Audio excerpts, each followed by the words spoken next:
પોતે કરતા છે એ શૂન્યની સાથે શૂન્ય જેવા થઈને બેઠા હતા. એમાંથી જે વૃત્તિ એની ઉપજી, એ વૃત્તિ, એ જે હંગ, એ હંગ છે એ અંદર બહારનું હતું નહીં. બંને હંગો અંદર બહારના ભેગા થઈ ગયેલા હતા. એનું નામ મૂળ હંગ છે.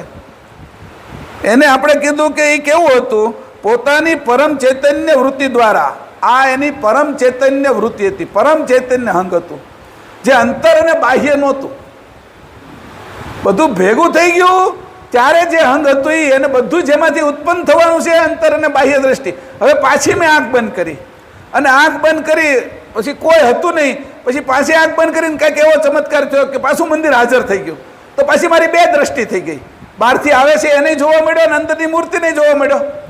જગત નહોતું ત્યારે મારી જે વૃત્તિ હતી પરમ ચૈતન્ય વૃત્તિ, એ મારી અંદર હતી. પરમ ચૈતન્ય વૃત્તિ જે હંગ હતું, પરમ ચૈતન્ય હંગ, એ કરતાનું હંગ છે, એ પોતાની અંદર જ વાત કરે છે. કારણ કે બીજો કોઈ હતો જ નહીં, અદ્વૈત છે, બીજું કોઈ હતું નહીં.